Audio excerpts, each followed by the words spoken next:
Hello everyone, and welcome back to Dragalia Foundry, a fan channel where everything Dragalia Lost can be found. This video is my guide on Wyrmprint as of December 2019. It's been a while since I discussed this topic, and my last guide was released in April of this year, so there's a lot to talk about, a lot has changed, and a ton of great new Wyrmprints have released since then. So in this video, I'm actually going to provide a 1 to 10 rating for every 4 and 5 star Wyrmprint and discuss my reasoning behind that and why I think they are good, great, fantastic, or in some cases not so good. So I've been wanting to make this video for a while, and I figured with the Mega Man Chaos Protocol event wrapping up, now was a good time to do so.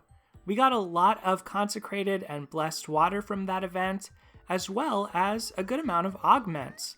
So a lot of us are asking the question right now of which Wyrmprint should I prioritize, which Wyrmprint should I invest my resources into, and I hope that whether you are a brand new player or a more enfranchised player, this video helps you answer those questions. We're going to hop over to the teams and the collection, so that I can show you the Wyrmprints that I have in my collection, and we can discuss where each of them landed in my opinion. Obviously, this list is one person's viewpoint, but I hope that in explaining my reasoning and my thought process, you can apply your own logic, you can bring into play your own considerations, like the types of units you tend to prefer, whether you have certain favorite units who have prints that are particularly good for them, and so on, and hopefully you can apply that type of reasoning and judgment going forward as new prints release. So as you can see, I've used augments to categorize my prints on a 1 to 10 scale, with 1 being the lowest and 10 being the highest. And what we're going to do today is basically just go through all of these, every single Wyrmprint. I'm going to provide some amount of analysis and commentary. There's 140 Wyrmprints here, and we're just looking at 4 and 5 stars, in part for the sake of time, but also because realistically, your 4 and 5 stars are going to be better than your 3 stars and 2 stars when Wyrmprints are what we're talking about. With 3 and 2 star Wyrmprints, they're going to have one ability, typically with a lower percentage effect than a higher rarity Wyrmprint, and so at some point in your Dragalia Lost gameplay, they are going to get power crept, they are going to get overshadowed by those higher rarity prints. If you're really early on, you might want to save prints at a lower rarity with buff time and with shapeshift prep, but eventually even those are going to get eclipsed. So that's why we've honed in just on 4 and 5 stars, but obviously there's still a lot of variance here. There are a lot that I have ranked as 1, as 2, and then fewer that actually reached the top rankings at the very top of this list. So let's switch over to the abilities view so it's a little easier to read through the abilities of each Wyrmprint, the name, in case you're not too familiar with the artwork, even though the artwork on these is fantastic. And I know for some players, collecting, viewing that is a reason in of itself to invest in prints. But for today, we're mostly going to be thinking from a gameplay and a strategy standpoint. So there are 2 primary factors I'm looking at with these prints and how I decided to rank them. Number 1 is overall power, but number 2 is use cases or applications. So in other words, what quests can this Wyrmprint be at its most effective, or is this Wyrmprint desirable to use in the first place? Obviously, there are some abilities and some effects that work better in certain content than others, and there are certain abilities that work well across the board. And so when we're looking at the 3 Wyrmprints that I gave a 10 here, that is a large part of why I think these Wyrmprints are so awesome. Not only are they powerful, but they're widely applicable to most of the content in the game, starting from the very early game all the way to the end game. So as you can see, I've rated Resounding Rendition, United by One Vision, and Beautiful Nothingness as a 10. The reason I think all 3 of these Wyrmprints are fantastic is because they cover the abilities that you really want on the vast majority of DPS units in Dragalia Lost. For the most part, attackers in Dragalia Lost do most of their damage through skills. There are certainly exceptions to this, such as Durant or Delphi, who don't do as much damage through their skills necessarily as through, say, their force strikes or their basic attacks, but a lot of adventurers in Dragalia Lost are going to be doing most of their damage through their skills. That tends to mean that you want to dedicate your first Wyrmprint slot to some form of skill damage. However, you don't usually want to spend both Wyrmprint slots on skill damage, and I'll explain why. If you're not familiar with this, after each ability, you can see a value that says max in front of it. What that maximum is the limit across both of your Wyrmprint slots. That is the most benefit. That's the highest percent that actually counts to your adventurer if you're equipping that ability multiple times on your Wyrmprints. So for instance, in the case of skill damage, the max is 40%.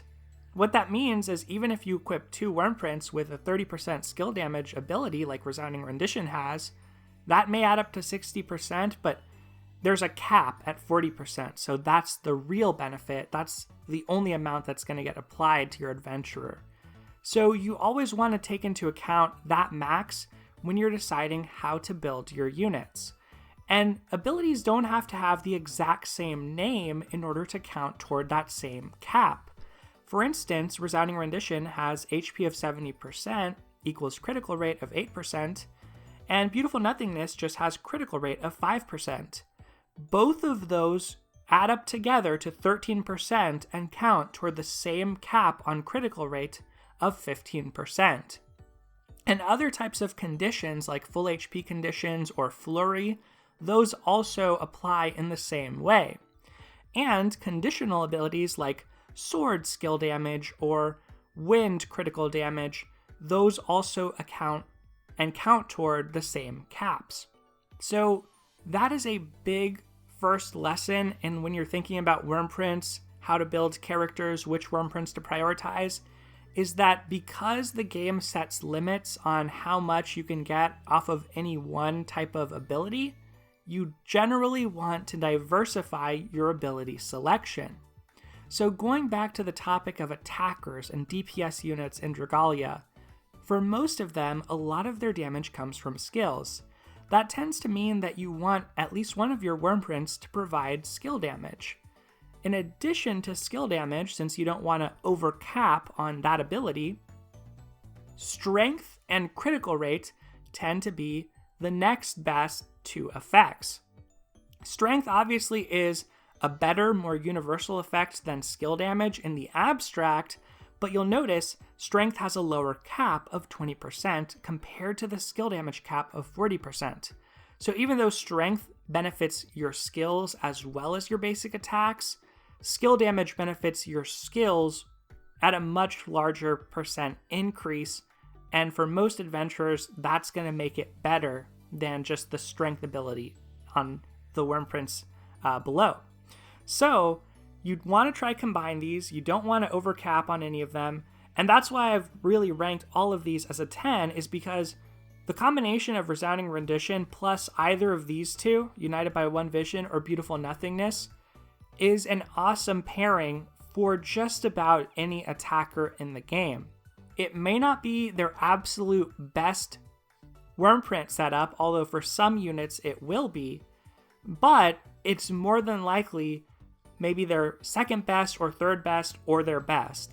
Resounding Rendition doesn't have any conditions or qualifiers that are hard to meet. It's not limited to one weapon type. The HP 70% ability on the critical rate is really easy to maintain. For most content in the game, it's not hard to keep your HP above 70%. You know, you can still afford to take a certain amount of chip damage with that. You might have a healer in your team who's going to keep you healthy. And that's actually relevant for all 3 of these prints because all of them have an HP 70% condition. In United by One Vision, it's on strength, and in Beautiful Nothingness, it's on strength. Comparing the 2 of these, United by One Vision and Beautiful Nothingness is good in general with the 10% strength and critical rate of 5%, Much like Resounding Rendition, that's going to be beneficial to anybody who's an attacker, just pure strength and pure critical rate. In Dragalia Lost, critical hits do 1.7 times the amount of damage of normal hits, so any additional critical rate is helping you tap into that, and the basic critical rate for adventurers is 2%, or 4% if they wield an axe. So it starts off fairly low, and any extra amount of critical rate is going to be highly beneficial because critical hits deal 1.7 times the amount of damage. So Beautiful Nothingness and Resounding Rendition are kind of just powerful. They do synergize better with characters who have, say, a critical damage passive or are using dragons like Arctos or Long. United by One Vision, on the other hand, has more strength than Beautiful Nothingness with 13%, and then has United Haste of 1. This basically translates to a skill haste ability of 8% if all of your team members are active, in other words, they're alive. When all team members are active and you're getting 8% off of that, that tends to be a pretty good amount of skill haste for a lot of characters. For many adventurers, it means their rotations can be improved, or at the least, they can be smoothed over in case you're not able to execute your combos completely, or maybe you're in a scenario where you have to dodge more often, so your SP gain is slightly reduced. Some of the instances that come to mind, though, are, for instance, Wedding Elisan. She's a character who you want to cast her first skill twice, while her second skill, which is a debuff, is active. For a character like her, this is a great print. It makes it very easy to cast her first skill twice in the duration of that debuff. Another example would be Heinwald, who always wants to cast his first skill after his second skill. Only problem, his first skill charges slightly faster. If you use 8% skill haste on him, they both charge at exactly the same time. It allows him to charge and cast his second skill before his first skill without adjusting your rotations. So all three of these I think are great, with the idea here being Resounding Rendition is kind of like your first print slot, and then these would be one of your second prints, depending on the specific unit that you're looking at. Moving on to the Wyrmprints that I evaluated as a 9, I have 3 here, and let's start with Wily Warrior's Bubble and Wood and Bonds Between Worlds. These are very similar to Beautiful Nothingness and to United by One Vision that we just looked at. The main reason I've ranked them so highly is that solid 13% strength they provide with that highly reasonable 70% HP condition. That 70% HP condition is virtually a guarantee in most game modes. If you are doing something a little bit unusual, like say you're running a unit who is burnable in a High Dragon trial, in High Brunhilde's trial, well, yes, at that point, that 70% HP is not as much of a guarantee. You're going to be at low HP for a larger portion of that match, and yes, these prints will not be as good. But if you're just doing your dailies, if you're doing facility events, you're doing astral raids, for most content, and even most High Dragon trials, you're going to be healthy for a large part of the match. And these just tend to be a great Wyrmprint that you can slap onto pretty much any character as their secondary print, give them a good amount of strength in addition to skill damage or whatever other primary effect they desire. So the reason I have these at a 9 instead of a 10 is just I think they're a little bit worse in terms of their other ability besides the strength. So for Bubble and Wood, it's Gauge Accelerator. The thing about Gauge Accelerator is not all quests does it matter when you actually break a boss. Sometimes it's helpful to break a boss more quickly. There are certain trials, like High Zodiarc's trial comes to mind, where you may want to break a boss at a very specific time. But in general, there's not necessarily a reason to try break more quickly. It's usually better to try deal more damage, even if the boss is in overdrive. So I don't think that this is necessarily great. It's not a bad thing either, though. And just having that kind of small effect with the 13% strength still makes this an excellent print. And Bonds Between Worlds, similarly, for some adventurers, the skill prep of 25% is going to be totally irrelevant to them. But for others, this is actually pretty decent, and for some characters like Halloween Lowen, for instance, or regular Lowen that have 75% skill prep built in and need a source of 25% to hit 100 and be able to cast skills at the start of a quest, this is actually a really good option for them. So of the prints we've looked at so far, United by One Vision and of course Wily Warrior's Bubble and Wood and Bonds Between Worlds are limited. We'll get into some of the alternatives if you don't happen to have those, but obviously one of them at this point would be Beautiful Nothingness. Now, Dear Diary is the other print that I've rated at a 9, and this one for a very different reason. So Dear Diary, unlike these other prints that emphasize strength, you see this resilient offense here has a max of 10%. Notice that that's different than the cap of 20% on these other strength prints. And that's actually because this is an entirely different effect with its own cap. This resilient offense means that Dear Diary is extremely powerful, and not just on bow units, but on any unit. Now, obviously, you see this first ability of bow critical rate of 14%. That is going to be awesome on units who wield a bow, regardless of whether they can trigger resilient offense or not. But for any unit, even if they don't wield a bow and they don't get any critical rate from this resilient offense can still be very powerful. It's just quite conditional on whether you can actually get it to work. So what this does is 3 times per quest, when your HP falls to 30%, you get a permanent 10% strength buff. It's going to be a visible buff that appears as an icon within the quest. So for certain characters whose damage increases based on the number of buffs they have, like Karina, like Cerise, like Xander, that's going to count toward that increase. But not only that, that is an in-combat or in-game buff, meaning that 30% is multiplicative with your stats, with your skill damage percent. So it's really strong to have a 30% buff. The question is, how quickly can you make your HP fall to 30% 3 times in a row?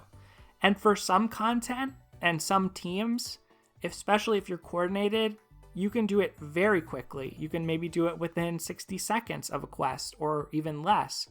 For quests like High Midgard Sormer's Trial and High Brunhilde's Trial, especially on Master difficulty, you can get your HP low really rapidly, and for the rest of the quest have permanent strength buffs. That makes Dear Diary very unique because no other Wyrmprint right now has resilient offense. Now, if another Wyrmprint comes out with resilient offense, that will probably be preferred for everyone except bow units, but for the time being, Dear Diary might be one of the strongest prints in the game. The question is, can you unleash it? And in other game modes where you're steamrolling the content, let's say it's IO, Imperial Onslaught, or just some daily content, a facility event, a raid, well, it's going to be harder to fall to that threshold unless you're really intentional about getting your own unit damaged, which might be a liability in those modes. So there are some cons to this. It's not great in terms of wideness of use and application, but in terms of power, this might be the strongest Wyrmprint around. And for any bow unit, it's going to be one of their best 2 prints to use. Alright, so that's everything that I gave a 9. Let's move on to 8. And 8 is really focused on some of the strongest weapon-specific Wyrmprints in the game. We already looked at Dear Diary. That was a little bit higher rated because it can be used not just on bows, but other types of adventurers as well. But the other Wyrmprints here that I've given an 8 are Twinfold Bonds, which is a dagger print, the Shining Overlord, which is a sword print, Kung Fu Masters, an axe print, and Candy Couriers, a wand print. So first of all, you should really only use these Wyrmprints if you can get the first ability. The first ability is limited to that weapon type. So for instance, this dagger skill damage of 40%, anytime you see this, whether it's a weapon type or an element, it means the user has to be of that weapon type or of that element. Otherwise, this effect does not apply. And Furthermore, and I see a lot of people making this mistake, it says max of 40%. That applies to any skill damage ability. So don't think that you can use dagger skill damage 40% and then your other Wyrmprint is just going to be skill damage of 30%. They're not going to add together. You're still going to be stuck at a 40% total. So do be careful of that. You don't want to pair any of these with Resounding Rendition for the most part. So let's start with Twinfold Bonds. This is a great Wyrmprint for daggers. Honestly, if this print existed in general and didn't have a dagger-specific skill damage, it would probably be one of the best prints in the game, even better than Resounding Rendition. That skill damage of 40% is higher, obviously, than what Resounding Rendition applies, and Flurry Strength of 15%, the max on strength is 20%. That's a large portion of that max. The catch is your combo count has to be 15 or higher for this to even apply. Now, unfortunately for daggers, the AI is not the best at maintaining that high of a combo count, but in the hands of the player, you probably can maintain that high of a combo count. Daggers are quite good at doing that, with the exception of certain parts of, say, high dragon trials where the boss is unavailable to be attacked. Things like Grand Muspelheim or Grand X Muspelheim in High Brunhilde's trial, for instance.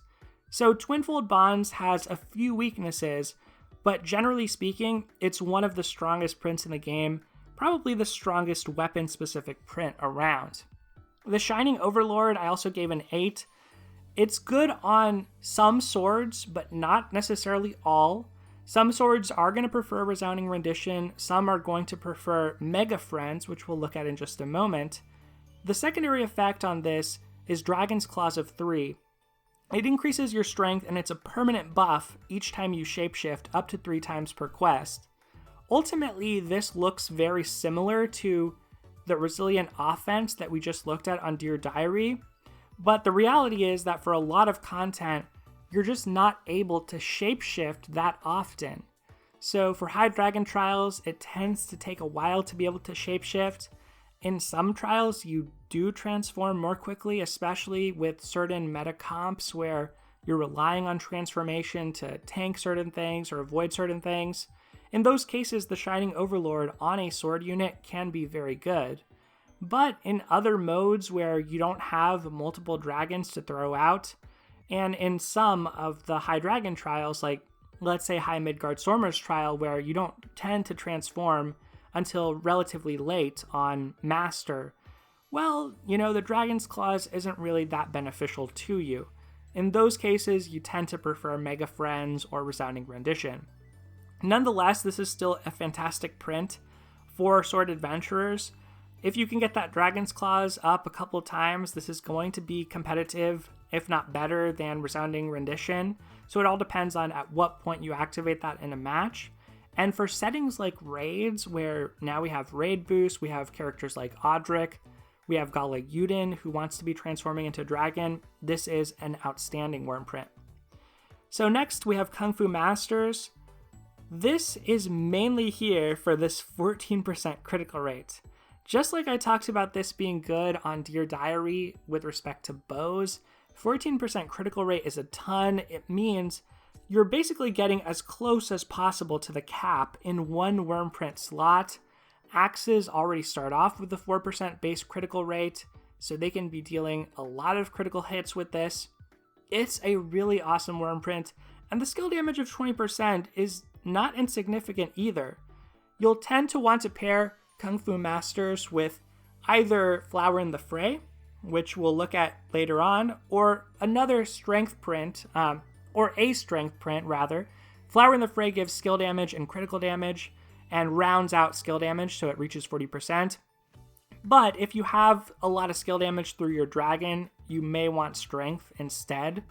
But either way, Kung Fu Masters is basically a staple on every Axe Adventurer, except maybe for Gala Elisan, since she tends to prefer Wyrmprints that help her with her buffs. Next up, we have Candy Couriers. Candy Couriers is a limited print. This was only available for the Halloween crossover, or Halloween event, not crossover. Getting ahead of myself with Mega Friends down there. Only available during Halloween, so it's not in the Wyrmprint shop right now, depending on when you're watching this. It provides wand skill damage of 40%, great for a lot of wand adventurers. Broken Punisher of 25%, which is a pretty good ability. It's hard to evaluate in a vacuum, but if your strategy revolves around doing a lot of damage during break, Broken Punisher can be an exceptional Wyrmprint. So what comes to mind is Brunhilde's Trial. On Master, she can be bogged. Typically, depending on your team comp, you'll wait to bog her during break. And if you, say, have a Lily with all her skills ready to unleash, plus Candy Couriers and Brunhilde's bogged, you can pretty much wipe her out at that point of the match, which is incredibly powerful. So Candy Couriers is awesome for burst damage. It's probably good for things like speed clears of some of the void battles for those endeavors. I think it's a very good print, and any wand unit who has a first skill that's an attacking skill can likely use this and have it be at least as effective as Resounding Rendition, if not more effective. Another good example is Galacleo, who, if she's highly invested enough, can use this for High Jupiter's Trial on higher difficulties. And in that trial on, say, Expert, you're going to be at a low HP for a large part of the match at the start of the match. And so that critical rate on Resounding Rendition is very unlikely to benefit you at all, and Candy Couriers is actually much more helpful. So Candy Couriers is an awesome print, but some of the wands that would not want to use this would include Dragon Yule Zanefried as well as Noelle. Basically, the wands who actually try buff the team primarily rather than actually dealing damage themselves. So all of those prints I rated at an 8. They're just slightly more conditional because they are weapon specific, but in some cases, they're going to be much more powerful than even the prints that I rated more highly. Okay, so coming to a 7, we have Mega Friends, which I mentioned earlier, the Chocolatiers, and Jewels of the Sun. There's a few more, but let's focus in on these.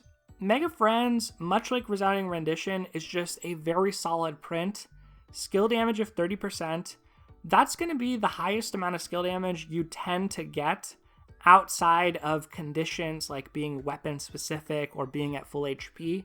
So 30% is a really solid amount of skill damage in one print slot.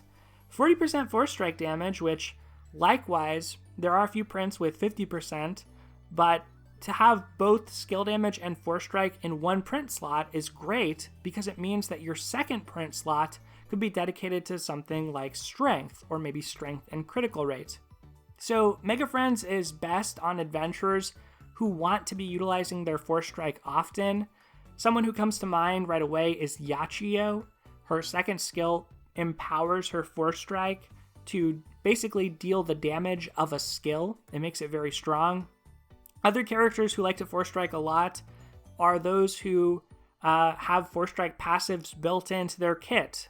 So somebody like Albert, Xander, Leia, they all might want to use Mega Friends, but there are some more niche and specific options depending on exactly how you've built them that might be preferred. So Mega Friends is just a really solid print all around. Depending on your exact build, you may or may not use it, but it's a great print. Not all adventurers are going to force strike. Sometimes if adventurers have Overdrive Punisher, they actually don't want to force strike, so that's why I've rated it a little bit lower than some of the other prints. The Chocolatiers I also gave a 7. It has skill prep of 100%.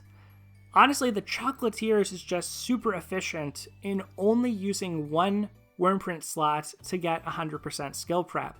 There are other means, there are other ways you could piece together 100% total skill prep using maybe a weapon plus a Wyrmprint or multiple Wyrmprints, but none of them are going to preserve your build as much as the Chocolatiers.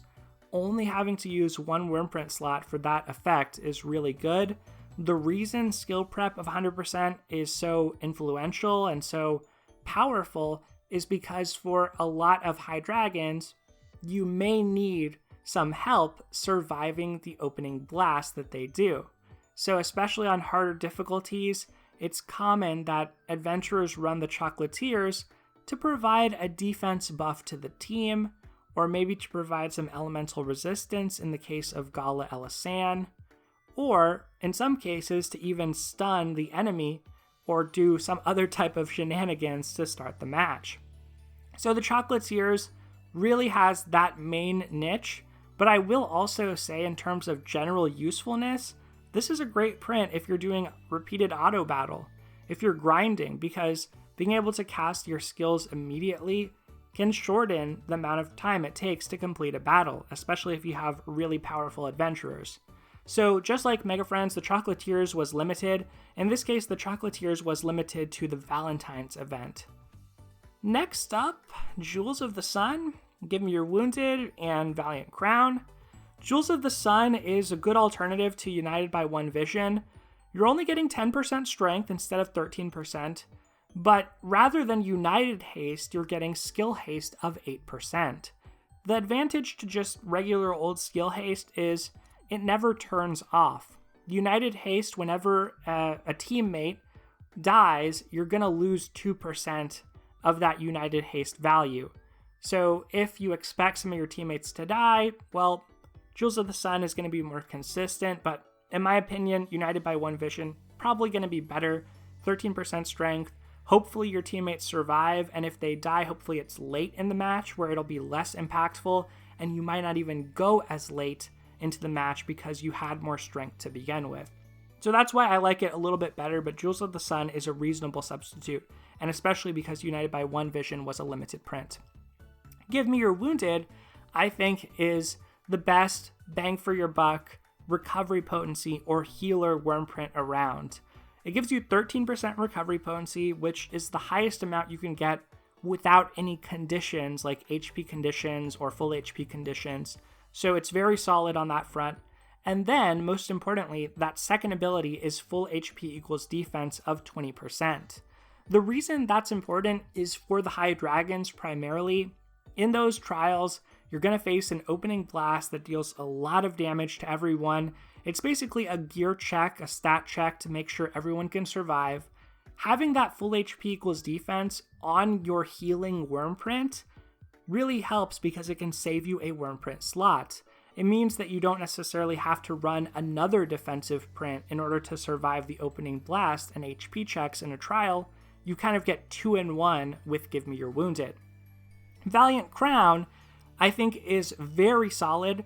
Just like Mega Friends, this is one of those 30% skill damage prints that has an awesome secondary effect, but just like Mega Friends, its usefulness is gonna depend on who you have it equipped to, what your team comp is. With Mega Friends, you want to equip that to somebody who's using a lot of Force Strikes. With Valiant Crown, you need to be able to utilize the Strength Double buff. What this does is give you a visible in-combat 10% strength buff for 15 seconds every time you receive a defense up buff. Now, in some cases, you're not going to receive defense up buffs. Nobody on your team provides those. If that's the case, obviously this is not a great Wyrmprint. It's an okay Wyrmprint, 30% skill damage, but you're not getting any secondary bonus. But if you have a team dedicated to this and built around it, it can be extremely powerful. So take into consideration for some content, the popular or meta teams do tend to utilize defensive buffs, and you realize that Valiant Crown is actually a very powerful print. Not only that, but defensive buffs are good for survival type content like facility events, wave-based content of any type where you need to survive to the end. So in those settings, this is pretty good as well. For instance, the example that comes to mind for co-op and endgame is Hyman Guardstormer's Trial. A popular team comp in that would include Reyna, who has prime defense, meaning she's going to give herself defense buffs. Emma, one of her skills buffs the team's defense. Ramona, one of her skills buffs the team's defense. And you could include someone like Halloween Lowen if you happen to have a certain print to include him, but he buffs the team's defense on his first skill. So you could potentially have a lot of defense buffs in one team comp. That's why I think Valiant Crown is quite strong. Another example would be quadruple Summer Celiera for Brunhilde's trial, where they all buff the team's defense and they're all buffing each other and they're all getting double buffs. So Valiant Crown is a really good Wyrmprint, but you need to be in a situation where it's applicable. Then to round out the 7s, we have some 4-star prints. These 3 from Whence He Comes, Beach Battle, and Halidom Grooms are all here for the same reason, 20% buff time. This is going to be, right now, the single best set of prints that you have for units who are really dedicated buff bots. By that I mean their first skill is a skill that provides a buff, hopefully a strength or critical rate buff, to the entire team. So for units of that type, you want to use these prints. There are trade-offs to each of these. Beach Battle, good on water adventurers, obviously.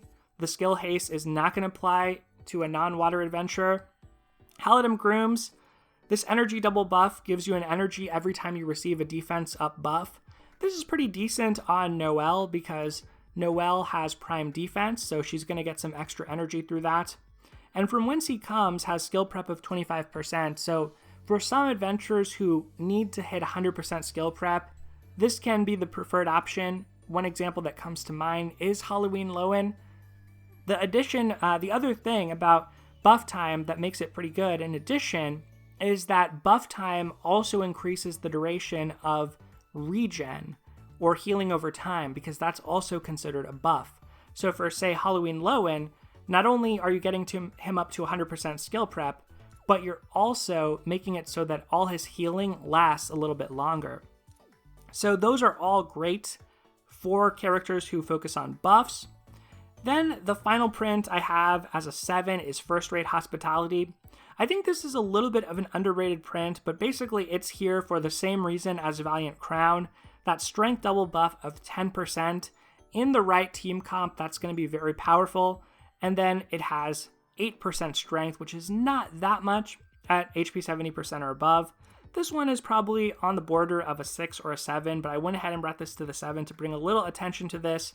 This can be good if your first Wyrmprint is some type of dedicated skill damage print specific to that weapon class, but you still want a double buff effect. So if you're, say, using maybe the Shining Overlord or Kung Fu Masters as your first print, but you still somehow want to be able to get strength double buff, then First Rate Hospitality can be very solid.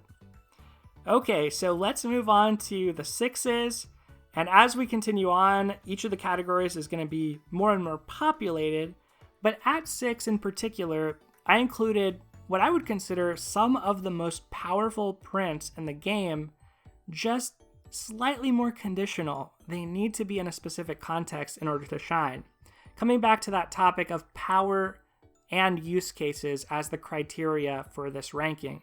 So you shouldn't consider these prints as bad by any means because they're a 6 or even lower than a 6. They're still very solid, and many of these prints are very good. So Spirit of the Season is the first one. This provides full HP equals strength and Paralyzed Punisher. What makes this print great is mainly that Paralyzed Punisher.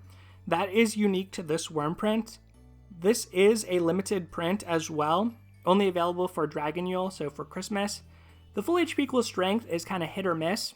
That's an effect that we could get through a lot of other prints, but the Paralyzed Punisher is really what sets this apart.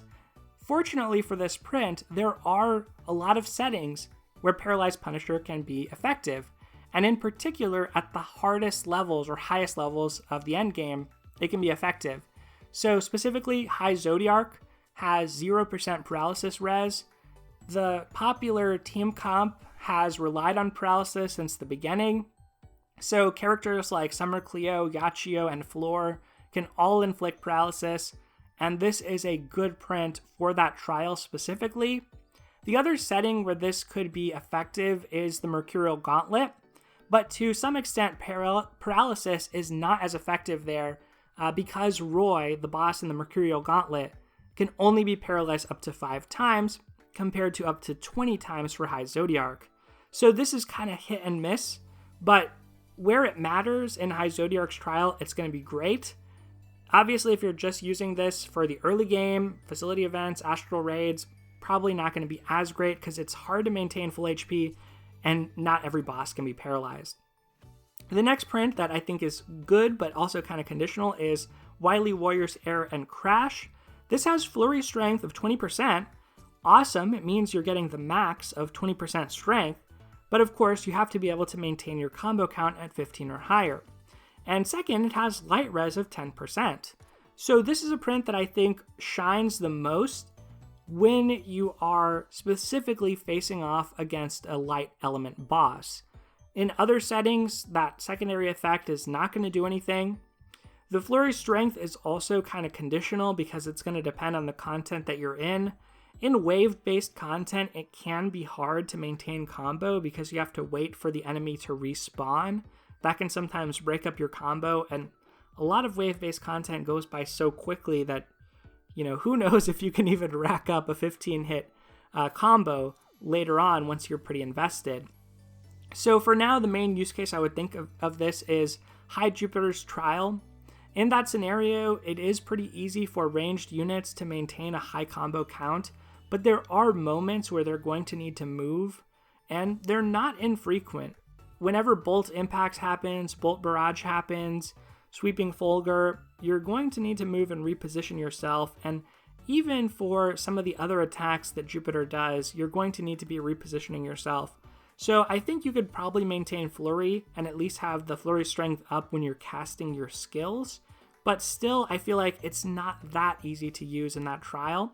It's a very powerful effect though, so if a hard light content boss comes up, that's very much one to look at. Elegant Escort is very much like Spirit of the Season. So this one and Wily Warriors, these are both limited. Of course, Wily Warriors, Air and Crash limited to Mega Man, and then Elegant Escort limited to Valentine's Day. Elegant Escort was really our first Affliction Punisher print with its Burning Punisher of 30%. Interestingly, the cap on Burning Punisher is 30%, but the cap on Paralyzed Punisher, perhaps they've learned a lesson from this, is 25%. So they intentionally reduced it. Burning Punisher was a huge part and can remain a huge part of the earlier level Mercurial Gauntlet meta through level 50 if you happen to have this Wyrmprint. There are up to 2 copies available given out on Valentine's for the event and then the rerun which happened later in the year. So if you have both of those copies, you can build a team around Burning Roy, who has 0% burn res, meaning you can burn him up to 20 times in a match, and basically using Elegant Escort's Burning Punisher to turbocharge the damage of your team. Because these Affliction Punishers are in a separate category in terms of the damage formula than strength, than your skill damage, so it is a genuine 30% increase on your damage if you don't have any other types of Punishers like, say, an Overdrive Punisher or a Bane ability. And these even are multiplicative with Broken Punisher. So Elegant Escort is a great Wyrmprint for Mercurial Gauntlet if you're trying to catch up on it. It's also used in some of the popular teams in harder difficulties of High Midgard Stormer's Trial. So it's a very solid print despite only having one ability and being a welfare or freebie print. It's very powerful, there's just not much that can do what it does. And literally there's no other Wyrmprint with any type of Affliction Punisher other than these 2. So next up we have Crystallian Envoy, Luca's Prank, and Flash of Genius. These all resemble things that we've seen so far up until this point, so we'll try to go through these fairly quickly.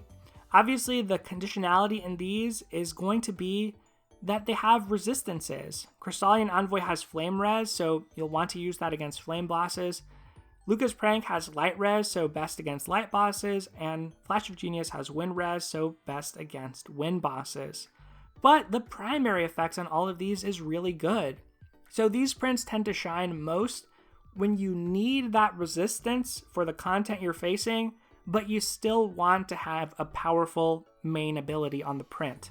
So for instance, Crystallian Envoy, much like some of the highest rated prints on this list, is going to have HP 70% equals strength of 13%. Luca's Prank, it's going to have skill damage of 30%, just like Resounding Rendition, just like Valiant Crown. Flash of Genius has Flurry Strength of 20%, so this one looks just like Wily Warrior's Air and Crash, but it's for wind instead of for light. So all three of these prints are fantastic. They can be helpful for ranged adventurers. In Dragalia, ranged units have a defense stat of 8, while melee has a defense stat of 10. It means that sometimes ranged adventurers need more cushion to be able to enter endgame content like the High Dragon Trials, where there is that opening blast HP check. So all of these Wyrmprints can help satisfy that. If you're less invested, sometimes you'll need these prints to enter. If you're highly invested, you have tier 2 dragon weapons, you're max augmented, then you can start to move away from some of these prints. But for instance, things like Flash of Genius, you're still getting a lot of flurry strength. So if you can maintain flurry, it's still a really great print. And Crystalline Envoy, if you don't have other prints and you just need a filler 13% strength print, it's perfectly reasonable to use something like this, even outside of the context where they shine the most. So I think that's it for 6s. Now we're moving to 5s, which I would still consider very solid, but just a little bit more middle of the pack. And once we get further down, we're going to get more and more niche in terms of use cases. So 5s are very powerful, but they might only really shine in a few scenarios or on a few units. We'll try to pick up the pace a little bit here, so hopefully we can keep this at under an hour, but I hope that you've been enjoying the ride, and it's been fun for me to look through all of these prints as well. Alright, so Howling to the Heavens. Basically, this print combines Flurry Devastation, which applies to critical rate, with critical damage. Sounds good? It is good. You want to combine critical rate with critical damage. The question is, have you already covered your bases as far as your strength and your skill damage? Since for most adventurers, that still tends to be preferred. And with Resounding Rendition, with a print like that already gives you 8% critical rate, well, even though this Flurry Devastation is 12%, if you have the Flurry combo up and your HP is above 70%, you're still going to get capped off at 15% total critical rate. You're not going to be able to get up to 20% critical rate. So that's really the downfall of prints that focus too much on critical rate, is that they overcap Resounding Rendition. Fortunately, nowadays, there are a lot of other prints that are not Resounding Rendition, some of those 8s, some of those weapon-specific prints that are very, very good. So you could take one of those prints and pair it with Howling to the Heavens. Howling to the Heavens is going to be best only on Shadow Adventurers, obviously, because you can't get the Flurry Devastation otherwise, and you do need to be in a situation where you can maintain combo count. I look at this as being best on somebody like Durant, who doesn't rely on skill damage at all, or also someone like Alex, whose main print would be Twinfold Bonds, that dagger-specific print, since that print already comes with skill damage and strength to begin with. So it doesn't hurt her at all, she's not losing anything by focusing on critical rate and critical damage through a print like this. Next up, Wily Warrior's Metal and Quick. This one is mainly here for striker strength of 6%. This increases your strength by 6% for every 3 enemies you defeat with a Force Strike, up to 5 times per quest. In wave-based content, like facility events, if you're using an adventurer, say an axe wielder or a sword unit who has really powerful Force Strikes, this is awesome. You can easily build up a monster by the time the boss comes out. And since this provides the maximum amount of striker strength, that's why I've rated it so highly. The critical damage on its own, not that relevant, but if you're running with an axe and say you have Kung Fu Masters as your other print, well, yeah, that critical damage is going to feel pretty nice. Next up, Seaside Princess. Seaside Princess, primarily here for the Mercurial Gauntlet. In that mode, it is excellent. You are going to have full HP at the earlier levels, so 50 and below is what I'm thinking about with this print. And this is pretty much the best full HP strength print of its type. You get a large amount of critical damage as well while being at full HP. So this is a really good print on an axe unit, much like I would say Wily Warrior's Metal and Quick is, because they're probably running Kung Fu Masters in their other slot. Afterward, we get to Sister's Day Out. Sister's Day Out is a good print for units who want to Force Strike. The Force Charge effect is also fairly rare, This increases your skill gauge in discrete chunks when you use Force Strikes up to 3 times per quest. For certain characters, like Gala, like Albert, whose skills charge up over time slowly, this is a means to activate those skills much more rapidly in discrete chunks, even in addition to something like the Chocolatiers. Now, it just so happens that both of those characters also don't mind extra Force Strike damage. It's actually pretty good for them, especially for Albert. So that print tends to be best for those units. You could also make a case for using this on somebody like Delphi, who does poison damage through his Force Strikes, and his skills also charge up over time, but his skills charge up fast enough anyway that you probably wouldn't need to rely on this just to do that. The Bridal Dragon is the best source of shapeshift prep. Comes with dragon damage in addition to shapeshift prep.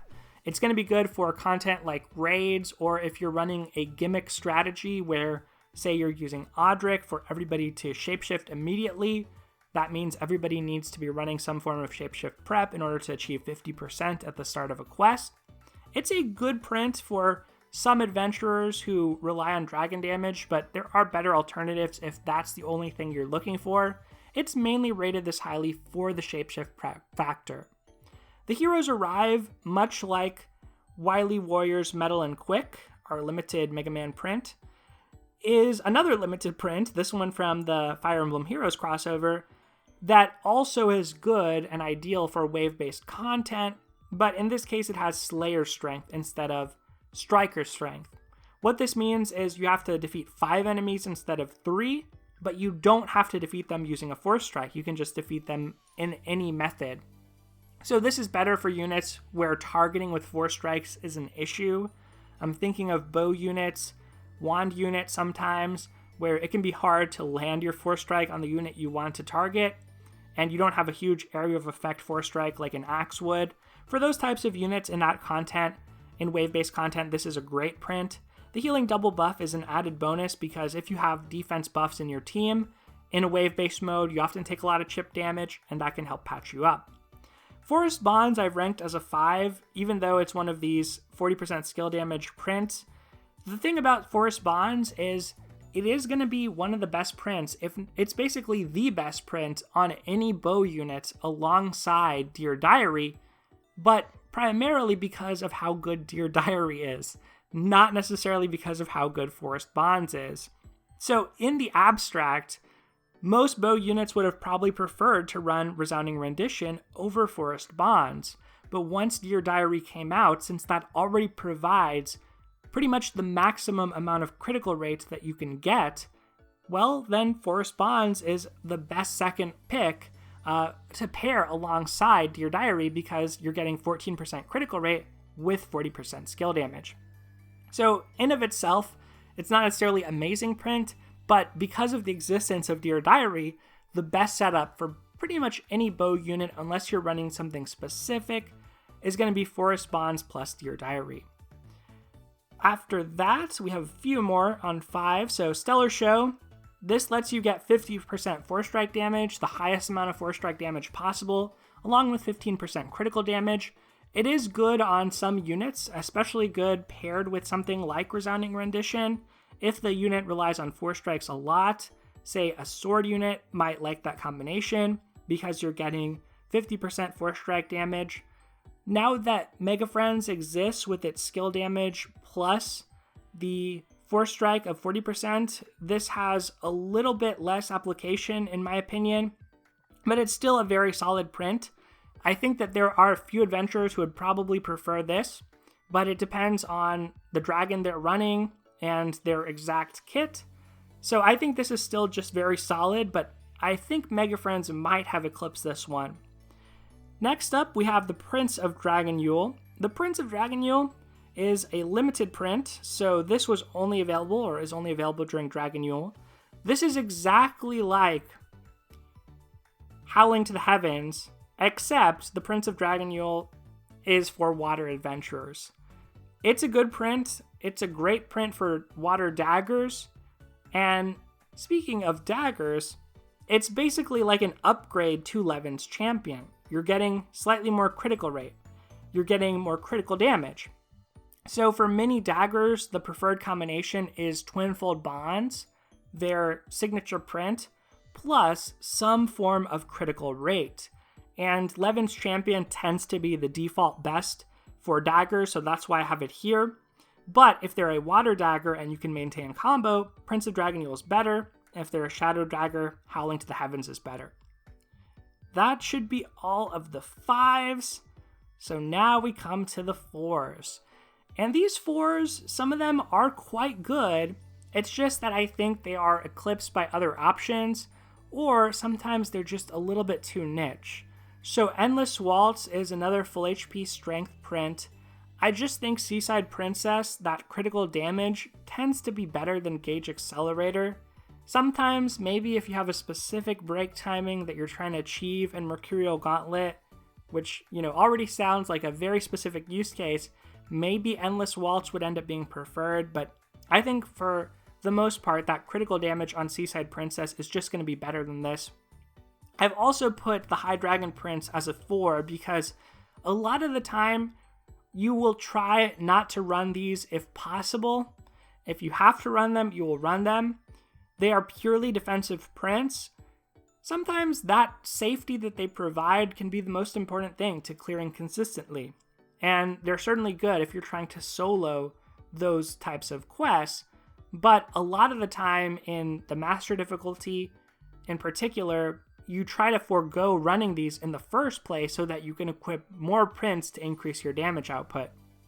Study Rabbits is kind of in a similar boat to those High Dragon prints. This is a purely defensive print, but one of the things that is unique about it is it's the only source of this HP ability on Wyrmprints right now. So I think that for that reason, it is kind of a standout, and for healers, that can enhance their healing in addition to recovery potency enhancing their healing. So healers' healing scales off of both their HP and their strength, but it scales much more rapidly with HP than with strength.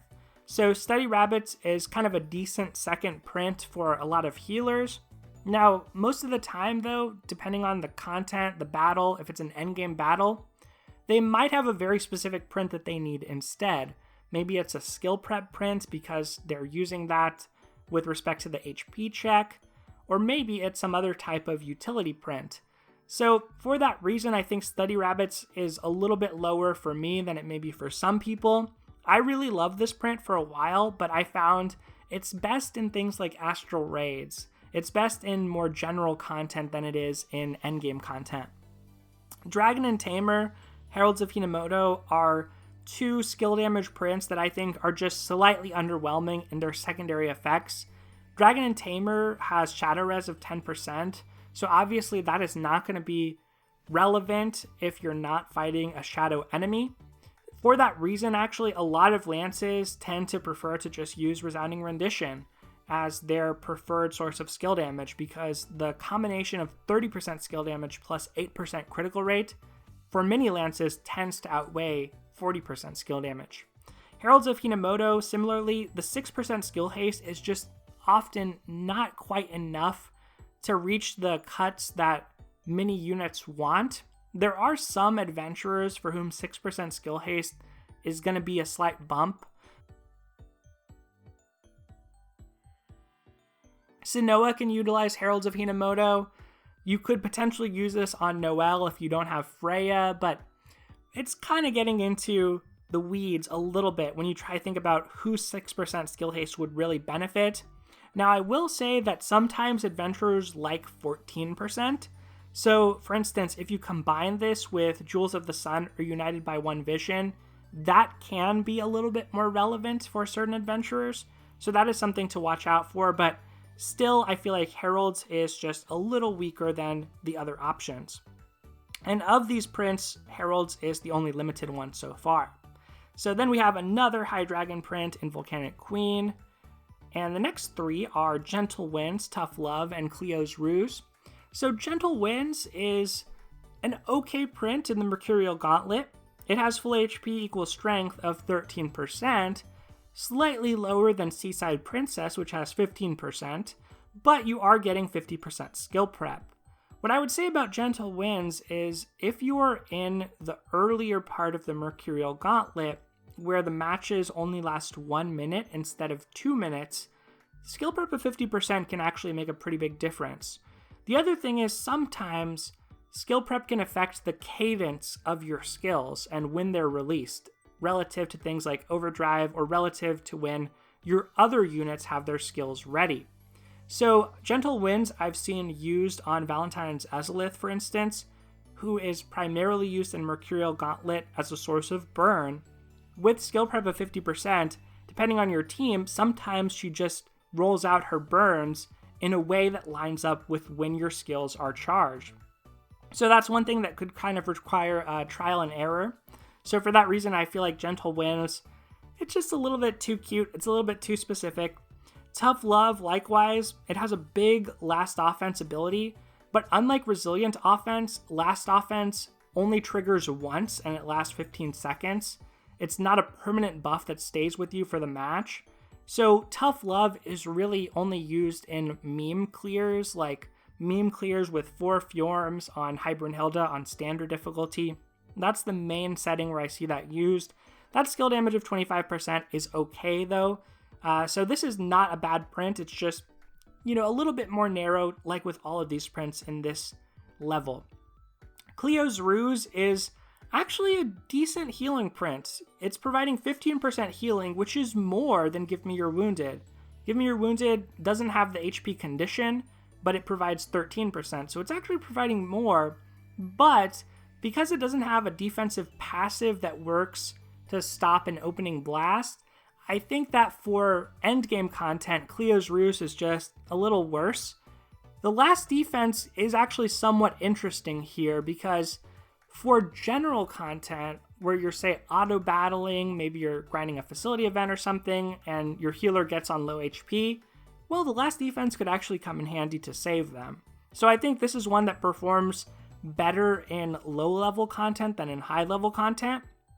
And then finally, for our last few 4s, Glorious Tempest, another High Dragon print, and I have Odd Sparrows, New World Escort, and Flower in the Fray. Odd Sparrows, I think, is good for wave-based content. Healing double buff and strength double buff. I talked about earlier how for certain wave-based content, you're going to take chip damage. You want a source of healing, but it doesn't necessarily need to be a huge source. In a team comp where you have steady defensive buffs, being able to get both healing double buff and strength double buff off one print is pretty solid and could be great for units like Karina. New World Escort is a popular print for a source of recovery potency plus skill prep of 25%.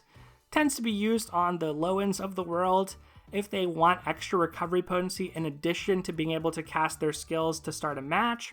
And Flower in the Fray is one I talked about earlier with respect to Kung Fu Masters. Complements that best if you're using a strength dragon. If you're using a skill damage dragon, it tends to be a little better to go with a strength focused print rather than Flower in the Fray. So that's all of the 4s. There's still a long ways to go, but we're getting toward the end with the 3s and we'll speed through even further. Thank you for sticking with me. So for the 3s, I have Roll On, Wily Warriors Flash and Heat, Prayers Unto Him. Roll On, similar to the Cleo's Ruse Wyrmprint, the last recovery kind of makes this good in wave-based content, auto-battle content, because if your healer gets hurt, they could potentially save themselves. But for endgame, I don't think it's better than Give Me Your Wounded. Wily Warriors Flash and Heat provides a large amount of skill haste and striking haste.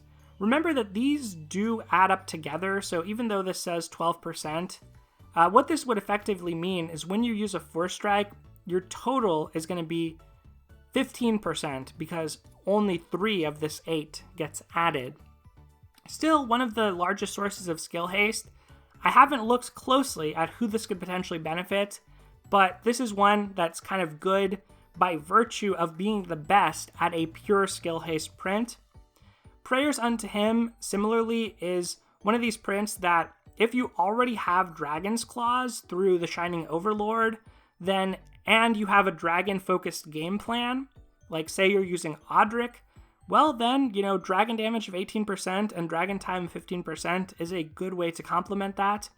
An Ancient Oath, in contrast, is good for dragon-centric units who do not wield a sword. The main reason you would want this is for Dragon's Claws, and the dragon damage is just kind of a bonus. But for, say, somebody like Gala Mim, who shapeshifts a lot into her dragon form, and that's a big source of damage for her, well, she can't really use the Shining Overlord since it's a sword-specific print, but an Ancient Oath could fulfill her need for Dragon's Claws, while her primary print slot went to something like Resounding Rendition. Castle Cheercore is pretty good on Emma, and it's a decent substitute if you lack the Chocolatiers. So the way that this works is Force Charge gives you 25% of your skill gauge whenever you use a Force Strike, up to 3 times per quest. But some weapon types, their Force Strike hits multiple times. If that's the case and your Force Strike hits 3 times in a row, like a Lance Force Strike, you're immediately going to get 75% of your gauge, which means you could combine this with 25% skill prep in order to cast skills at the start of a quest. So that's kind of the use of Castle Cheercore. Pretty specialized for right now, but it could be interesting. Force Charge is an interesting enough mechanic to make that kind of fun. Summer Paladins, pretty low because Energy Double Buff is just not a great effect. This does have Axe skill damage of 40%, solid ability, but for the most part, Axes are going to want to use Kung Fu Masters. That 14% critical rate, it's way better and harder to replace than skill damage.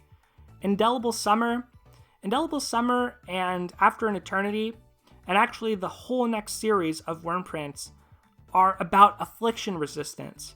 Sometimes you're trying to run adventurers who don't have the proper Affliction Resistance, and these just have the unique ability to block afflictions.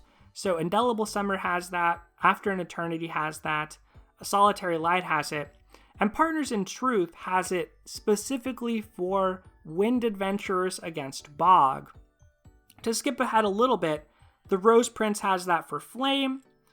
Happy New Year has that for Paralysis Res for Shadow Adventurers, but it's a little bit of a different category. Heavenly Holiday has it for Curse Res for Light Adventurers, and some of these are here for different reasons, so we'll get into those. But besides those, I guess one last thing on Summer Paladins, since I skipped over this, but surprisingly, this can be kind of good with somebody like Karina. Axes can maintain combo pretty well, so the Prince of Dragalia, a print that we glossed over earlier as being good on water daggers, under the AI control, axes who have damage dealing skills can actually maintain combo pretty well. So you could do something like Summer Paladins plus the Prince of Dragalia, and that could be somewhat effective, but still it's really more cute than anything. For the rest of these prints, the Petal Queen, right now the only source of Energy Prep 5, meaning a character will start the match energized. For some characters who have energized strength, I think that Yaten has that, as well as Lucretia, Annalie. They could start the match with a buff because of this, in addition to having their first skill energized. So you could use this for things like speed clears, or maybe for the Mercurial Gauntlet for some of the earlier levels. It's such a unique effect that that's why I've ranked it as a 3. Warrior Maiden, weird combination of Slayer Strength and Recovery Potency. Not many units necessarily want to combine those. Someone like Odetta is a unit who might be able to, but even then, the amount of Slayer Strength is less than that you would get from the Heroes Arrive, so that's why I've ranked it lower. And for Astounding Trick is just here solely for the HP 70% equals Strength 13%. You don't really need much more than that to be a good Wyrmprint or a solid Wyrmprint, and so that's why it's here. But obviously we've seen a lot of Wyrmprints that are going to give you that and a decent to good secondary effect that would be better.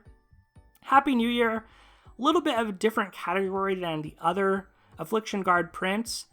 This one not being an Affliction Guard print, but providing partial Shadow Paralysis Res, not even full Paralysis Res.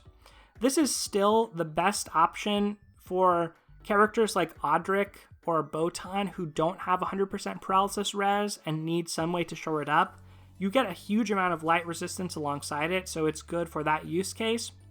A Wish Upon the Yule Tree is one of the best prints for creating a tanky AI auto battle team. Like some of the effects that we've looked at so far, it has the healing double buff, it has HP 70% equals defense of 13%, so it's a really solid print for grinding. Heavenly Holiday we talked about, Auspex's Prayer. This actually hits the cap of healing, and it's the only print to be able to do so in one slot. Unfortunately, you need to be at full HP, which often isn't when you want your healer to be healing. So Auspex's Prayer is mainly ranked this high because it's very good on helpers. It's going to give you a large amount of healing through helpers.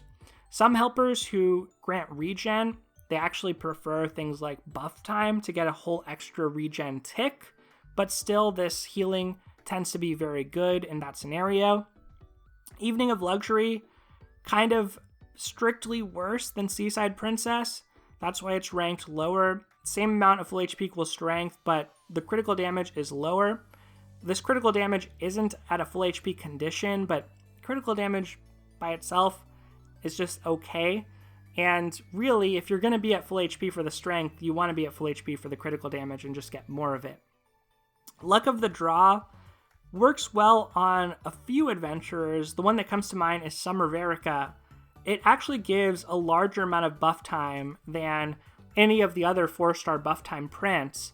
No prints right now give 30%, which is the max, but still this gives you a larger amount, which makes it pretty solid on shadow units who want to be buffing. The paralysis res is kind of irrelevant though, the paralysis res may or may not be relevant. For Summer Verica it is, and you could combine the Luck of the Draw with After an Eternity that we already looked at to give her 100% paralysis res. But for some other characters, like the one I was thinking of is Durant. Durant has 2 buffs in his kit. He wants to be using those and doing basic attacks. So in that sense, this could be good for him, but he already has 100% paralysis res, so that part would be irrelevant. Fresh Perspective, this is basically the Mega Friends Wyrmprint that we saw earlier, but with slightly less skill damage, so it's worse. Beauty Secret is a Wyrmprint that some adventurers like Elisanne, Story Elisanne, who wields a lance, could use to achieve 100% burn res and enter endgame content like High Brunhilde's Trial. Together We Stand, actually a pretty solid print with the Striker Strength plus skill damage combination.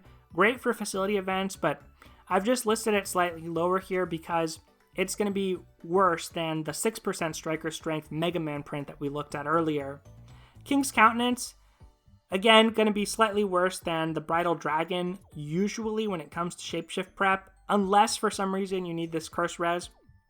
And then Fireside Gathering is an alternative to Beauty's Secret if you need some flame rest to survive. You're going to lose out on strength, but you would maybe be able to enter without running a Wyrmprint, a High Brunhilde specific Wyrmprint. So a few of these, the Affliction ones that we kind of lumped together, I guess for completeness sake at this point, since we've been going on for a while, I should mention a little bit of use cases for them. Specifically the Rose Prince, this is often used on Halloween Lowen in High Midgard Stormer's Trial on Master, in order for him to enter the trial without getting stunned because he has sleep res and he can't cleanse stun either. A Solitary Light, I don't think is really used right now outside of trying to clear with a favorite unit or preferred unit. After an Eternity, likewise, I don't think it's really used outside of trying to clear with a favorite unit. Same with Partners in Truth. Indelible Summer is sort of used for that water skill haste of 9%, but nowadays I think we have generally better options that could give you just as much skill haste. So I think that Indelible Summer is probably not that useful, but I suppose for something like Master High Brunhilde's Trial, if you're able to clear quickly enough, you might be able to use this, but if you're clearing that quickly, maybe you just burn to her anyway, and that's fine. So that kind of wraps up the 3-star, or 3 stars. These prints, they're not all 3 stars, they're actually 4 and 5 stars. but the ones that I ranked at 3 or put 3 augments on, the ones at a 2 are just going to be kind of weaker prints. These are not totally useless, but I would never suggest that you spend augments, that you try actively to level these up. I just think that the higher rarity prints that we've already looked at are going to be better for almost all scenarios. One exception to that is these 2-star prints that increase player EXP intake. If you're somebody who didn't promote your Uden, and Uden would provide 15%, well, then getting 10% via print is really good. So some of those prints that provide that are here. Others, they provide a good amount of recovery potency, but obviously we've seen prints that do this and more. We've seen prints that have skill damage and more. With the Fleeting Girl, I think that it's just not that good of an ability combination. Gale of Beauty, not that good of an ability combination. Of Tricks and Treats, similarly. Witch's Kitchen, we've seen a lot of prints that provide skill damage with much less stringent conditions than full HP, and with a better secondary effect. Night Stalker, we saw Stellar Show, has 4 strike damage of 50%, and right now we don't need freeze res for anything. Dragon Brethren, just not really worth it for Dragon Time and Flame Res. Worthy Rivals, again, kind of like Gale of Beauty, you might think this is okay for something like burst damage, but ultimately there's just not that many print slots. There's only 2 print slots, and you tend to have better options than these. Some of these other effects are just somewhat unique. Like this combination of skill haste and strength level buff is sort of unique, and that's why I gave Bustling Hut a 2. 30 hits equals energy up. Also unique right now. No other print can do something like that, but I don't really see an application of Tycho Tandem right now. Egg-Shaped Dreams can bring a character with 75% stun res up to 100. If they're ranged, it can also help with their defense. Lunar Festivities is an okay 4-strike print with striking haste. Hanatsuki Rally has last offense plus critical rate. This was previously used on adventurers like Natalie occasionally, but nowadays I think that probably our new combo-centric Wyrmprints, like the Mega Man print with Flurry Strength of 20%, or even the new print with Flurry Devastation featuring Durant, are probably going to be better for her. Saintly Delivery likewise could patch up a melee character who needs stun res, and it would give them some amount of skill damage. Better Together can patch up a character who needs sleep res and give them some amount of strength. Silk Lens of Hand can do that for blindness res. Happier Times is just an okay skill damage plus skill haste print. Good in things like the Mercurial Gauntlet if you lack better options and are not able to round out your team otherwise, but again, would not prioritize that. Revolutionary Magic, good if you're trying to bring somebody to High Jupiter's Trial who has 75% paralysis res. Warlust, kind of just a worse version of Tough Love. One with the Shadows, much like Hanatsuki Rally, this used to be a somewhat popular print on Natalie, but I think there are better alternatives now. What a Handful can patch up poison res while giving you some recovery potency. And Destiny's Hand can give you recovery potency and skill prep of 20%. More recovery potency than New World Escort, but less skill prep. Sometimes you can charge that extra 5% skill prep differential within the first few seconds of a match, but with things like desync as a factor for high dragons, you really don't need to risk it with Destiny's Hand. You can just go with New World Escort and be much safer if you need that 100% skill prep for certain. And finally, the 1-stars just don't quite cut it. They're just not great at anything in particular. Things like Surfing Siblings, you just critical damage on its own doesn't do a whole lot. Healing Double Buff, we've seen prints that do that and more. Same with Indelible Date. Valentine's Venture, same with the Slice of Dragon Yule. Glittering Dragon Yule just doesn't really know what it wants to be. Critical damage plus flame res. Fluff of Plenty, sure if you really need freeze res. Chariot Drift, critical damage plus last recovery, again, just split identity. Light res and recovery potency is kind of okay if you really needed it. Masquerade Mission, again, shadow res plus full HP equals critical rate. A lot of these prints toward the bottom just have that split identity where it's going to be hard to justify including that print over a more powerful one. Haste and Squall, I would say, is quite bad. Preacher's Vacation, Flame Resin Overdrive Punisher, To the Extreme, Flame Flurry Devastation, and Last Recovery. A lot of these actually do have a combination of recovery or defense with some kind of Punisher or damage effect. A Brief Repose, just a little too weak as a defensive print. The shield only works once to block something. Delightful Dancer, just strictly worse than What a Handful because it's less recovery potency. Entwined Flame, strictly worse than any of the dragon damage prints we've seen. Dragon Dance, gonna be worse than Partners in Truth for the most part. Slow and Steady, As the Snow Falls, Kicking Back. All of these prints I would say there's no need to invest in at this point in the game. Well, we have made it through every 4 and 5 star print in Dragalia Lost as of December 2019. Thank you for sticking with me in this video. I hope that you enjoyed the conversation and discussion. I know this was pretty long, and I'm glad to have gotten through all of this in one sitting. There's a lot of nuance to the prints, and there's probably some things that I didn't get into, so let me know in the comments below if you think there are certain prints that I overlooked a use case for or maybe glossed over.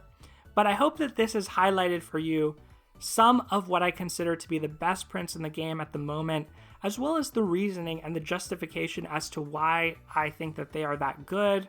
To recap some of the higher ranked elements of the list, of course, you want some amount of skill damage plus strength. There are multiple ways to get that. There are some weapon-specific prints that are very solid. There are other forms of skill damage prints that have good secondary effects that are conditional. There's your buff time prints. There's your res plus powerful effect prints, as well as your affliction punishers. There's some more situational prints that are still very good.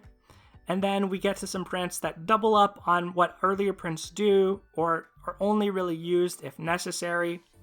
And finally, some prints that really maybe only have 1 or 2 prominent use cases. Some prints that are just strictly outclassed by other prints. And finally, some that are just at the bottom of the barrel. All right, everyone. Thank you so much for watching. I hope that you enjoyed this video. Take care, and I'll see you next time.